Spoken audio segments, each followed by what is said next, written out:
graça e a paz. Em nosso curso básico de vida cristã, estamos no livro 9, Doutrinas Bíblicas, capítulo 2, a doutrina de Deus, teologia. Amados, na aula passada, no capítulo 1, doutrina das escrituras, bibliologia, foi tratado os seguintes assuntos. Tópico 1, o porquê das escrituras. Quais as razões para estudar as escrituras e como fazê-lo? Tópico 2, inspiração divina das escrituras. O que é inspiração divina? E hoje, no tópico 1, a existência de Deus. Observe, amados, aqueles que se dão ao estudo comparativo das religiões são unânimes em testemunhar que a crença na existência de Deus é de natureza universal. Contudo, isso não quer dizer que não exista aqui e ali indivíduos que negam a existência de Deus, como revela as Escrituras. Que Deus é um ser supremo e pessoal, existente por si, consciente e de infinita perfeição, que faz todas as coisas de acordo com um plano pré-determinado. Amém? Observe, amados. Outros creem na existência de Deus, porém não como a Bíblia ensina, o que se constitui noutra forma de negação da existência de Deus. Dentre as mais conhecidas formas de negação da existência de Deus, destaca-se as seguintes.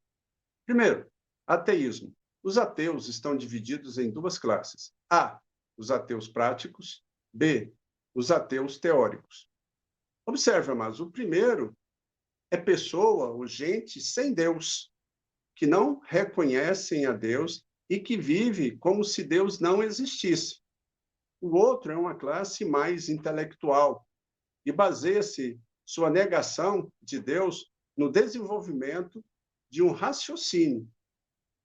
O ateísmo visa suprimir a pessoa de Deus do coração e da mente do homem. Amém? 2. O agnosticismo. A palavra agnosticismo vem da palavra grega, que significa não saber. Então, o agnosticismo crê que nem a criação, nem os conhecidos fatos testemunhando a existência de Deus podem fazê-lo conhecido. Todo adepto dessa teoria alega crer unicamente no que ele pode ver e apalpar. Assim, todas as demais coisas, incluindo a fé em Deus, são relativas. Amém? Terceiro, deísmo. Admite que Deus existe, contudo, rejeita por completo a sua revelação à humanidade.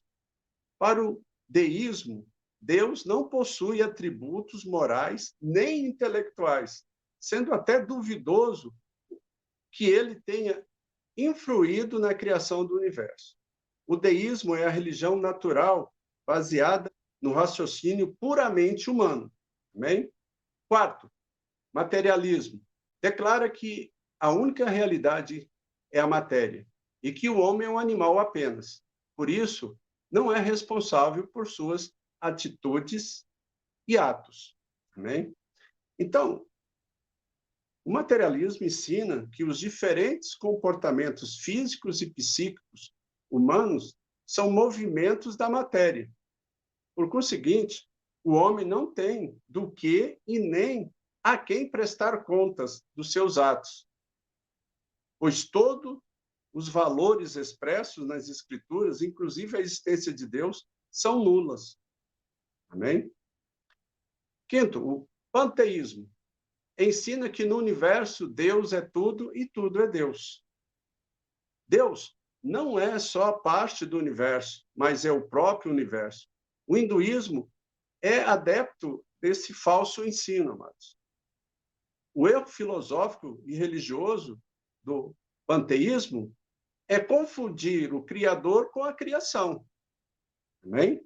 Provas bíblicas da existência de Deus.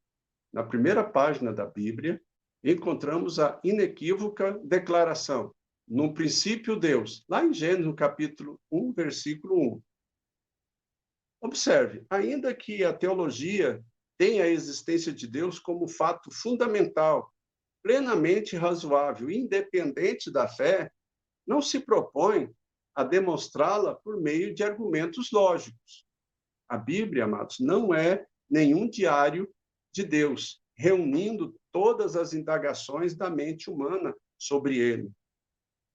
Lógico que nós entendemos que há pessoas que buscam a Deus apenas por curiosidade, especulação e até falsa pretensão. Esse tipo de fé é apenas de conveniência, não honra a Deus, uma vez que não vem a Ele. Amém?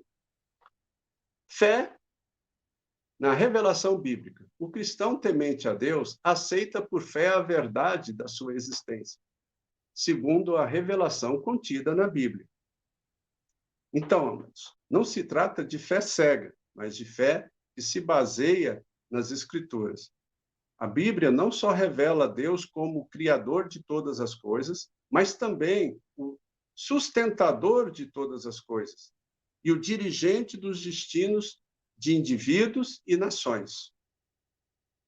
E que Deus fez todas as coisas segundo um conselho de sua vontade, revelando assim a realização gradual de seu grande e eterno propósito de redenção. Por sua vez, nossa fé é edificada quando de coração aceitamos o conteúdo da Bíblia como inspirada por Deus, a qual enfaticamente mostra que, primeiro, Deus se revela através da sua doutrina, João 7,17. Segundo, Deus se dá a conhecer àqueles que o buscam, Oséias capítulo 6, verso 3. Terceiro, Deus se manifestou ao mundo na pessoa de seu Filho, Jesus Cristo, 2 Coríntios capítulo 5, verso 19. Então, no transcurso dos tempos, filósofos e pensadores têm buscado na teologia argumentos racionais sobre a existência de Deus. Alguns desses argumentos vêm de Platão e Aristóteles, filósofos gregos que viveram há mais de 300 anos antes de Cristo.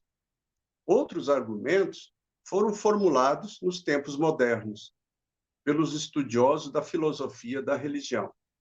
Amém? Então, vamos entender um pouco desses argumentos. O argumento ontológico. Para Anselmo, o homem tem em si a ideia de um ser perfeito e por conseguinte, deve existir um ser absolutamente perfeito. Então, Anselmo era teólogo e filósofo agostinista, de origem italiana. Seu argumento admite que existe na mente do próprio homem o conhecimento básico da existência de Deus, posto lá pelo próprio Criador. Né? O argumento cosmológico encerra a ideia de que tudo que existe no mundo deve ter uma causa primária, ou razão de ser. Immanuel Kant, filósofo alemão, indicou que se tudo que existe tem razão de existir, isso deve ter um ponto de origem em Deus. Assim sendo, deve haver um agente único que equilibra e harmoniza em si todas as coisas. Amém? O argumento teleológico mostra que o mundo, ao ser considerado sob qualquer aspecto, revela inteligência, ordem e propósito, denotando assim a existência de um ser sumamente sábio. Este argumento é praticamente uma extensão do anterior. Por exemplo, o homem, para viver, consome o ar, do qual retira todo o oxigênio, liberando dióxido de carbono, que será utilizado na fotossíntese das árvores, e que libera oxigênio, que, por sua vez, será novamente consumido pelo homem. Então, esse é um ciclo. Amém? Argumento moral. Kant deduziu a existência de um supremo legislador e juiz, com absoluto direito de governar e corrigir o homem. Esse filósofo era da opinião de que este argumento era superior a todos os demais. A teologia moderna utiliza esse argumento, afirmando que o reconhecimento por parte do homem de um bem supremo e do seu anseio por uma moral superior indica a existência de Deus, que pode converter esse ideal em realidade. Amém? E para nós terminarmos o argumento histórico. Entre todos os povos e tribos da terra, é comum a evidência de que o homem é um ser religioso em potencial. Mas observe, é aqui que milhões, por ignorar o único e verdadeiro Deus, praticam as religiões mais estranhas e deturpadas. É o anseio da alma na busca do Criador que ela ignora por ter dele se afastado. Então, nossa convicção cristã e experimental da existência de Deus não depende deles, pois, pela fé, aceitamos o que a Bíblia diz sobre o assunto. Amém? Nós já estudamos sobre isso no capítulo anterior. Então, na próxima aula, tópico 2, a personalidade de Deus. Quais os dois títulos pelos quais Deus é conhecido e que provam a sua personalidade? Quais os dois atributos naturais de Deus? Amém? Então, esse é o nosso objetivo, de nós conhecermos as doutrinas para nós darmos razão da nossa fé. E levarmos também outras pessoas a se aprofundar nesses assuntos. Se você gostou, deixe o seu like. Se você tem alguma dúvida, vai nos comentários, deixa lá o seu questionamento, nós estaremos te respondendo. Que Deus abençoe a todos e até a próxima aula.